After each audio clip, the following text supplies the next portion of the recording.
भोपाल में MD drugs से जुड़ा बड़ा मामला, 3 पीड़िताओं ने थाने में दर्ज कराई है एफआईआर। शाहवार के खिलाफ रेप का केस दर्ज कराया है। 2 साल तक दुष्कर्म करने का आरोप। दुष्कर्म के वक्त पीड़ित नाबालिग थी। यासीन से भी समझ बनाने का दबाव बनाया गया। यासीन ने एमडी ड्रग का ऑफर किया। शाहवार ने पैसों से मदद कर जीता भरोसा। पॉक्सो, रेप, जान से मारने की धमकी, ये तमाम आरोप लगाए। महिला थाना भी मांग आ सकता है रिमांड इस मामले में। दुष्कर्म, यासीन से भी संबंध बनाने का दबाव बनाया गया था। 2 साल तक दुष्कर्म करने का आरोप है। यासीन ने एमडी ड्रग का भी ऑफर किया था और दुष्कर्म के वक्त पीड़िता नाबालिग थी। शाहवार ने पैसों का भी आरोप लगाया। पॉक्सो, रेप और जान से मारने की धमकी का आरोप है। भोपाल में हाई प्रोफाइल ड्रग्स सिंडिकेट मामले में अब पीड़िताएं भी सामने आने लगी हैं। अकेले महिला थाने में 3 पीड़िताओं ने पहुंचकर शिकायत दर्ज कराई है और यासीन शाहवार पर अब पॉक्सो एक्ट की धाराएं भी बढ़ी हैं जो महिला थाने में दर्ज हुई हैं। मेरे साथ महिला थाना प्रभारी अंजना दुबे मौजूद हैं और इस पूरे मामले को हम समझने की कोशिश करते हैं। मैम, कितनी पीड़िताएं अब तक शामिल आई हैं और क्या क्या आरोप है यासीन और शाहवार पर? क्या इन दोनों के अलावा भी कोई और भी शामिल है इसमें? अभी तक 3 पीड़िताएं सामने आई हैं। शाहवार और यासीन के खिलाफ मामले दर्ज हुए हैं।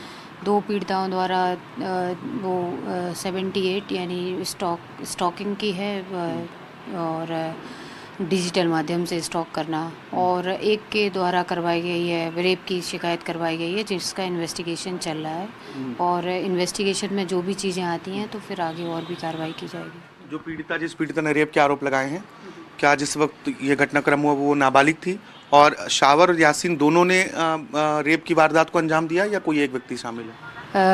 उस समय पे जब पीड़िता के साथ ये घटना घटी वो उस समय पे नाबालिग थी और शाहवार नाम के व्यक्ति ने, आरोपी ने उसके साथ जोर ज़बरदस्ती से बलात्कार किया और यासीन ने ट्राई किया उस पर, तो दोनों के खिलाफ उसने मामला दर्ज कराया। ड्रग्स देने की भी कोशिश की गई थी क्या? ड्रग्स ऑफर किया गया था यासीन के द्वारा उसको, तो उसने इस चीज़ को इग्नोर करते हुए और उस में इन्वॉल्व नहीं हुई, तो इस वजह से शायद वो बच गई, आगे मतलब ड्रग्स के उसमें मामले में नहीं फंस पाई। कुल मिला के कुल 3 पीड़िताएं हैं अभी? जी 3 पीड़िताएं हैं जी। अभी दोनों आरोपी गिरफ्तार हैं और यासीन को जेल भेज दिया गया है। तो क्या आप लोग भी अलग से पूछताछ के लिए रिमांड ले सकती हैं आगे? बिल्कुल ले सकते हैं। माननीय न्यायालय में जाके उसकी जो भी हमारे केस में जानकारी की आवश्यकता होगी तो हम उसकी रिमांड भी लेंगे आवश्यकता पड़े।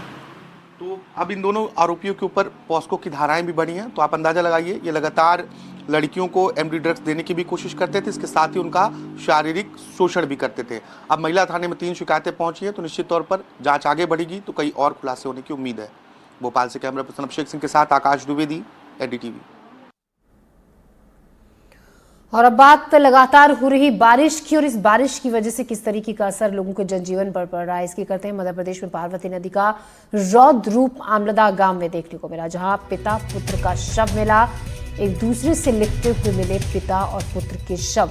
खेत पर पाइप निकालने के लिए गए थे पिता पुत्र, पार्वती नदी के उफान में फंस गए दोनों, और उसके बाद जब उनका शव बरामद हुआ तो दोनों एक दूसरे से लिपटे हुए मिले।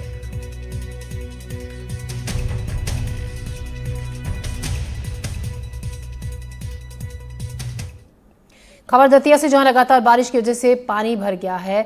4 डैम से सिंध नदी में छोड़ा गया है पानी। नदी के आसपास के गांव में पानी घुस गया है। नदी के पानी में पूरी तरह से डूबा कोटरा।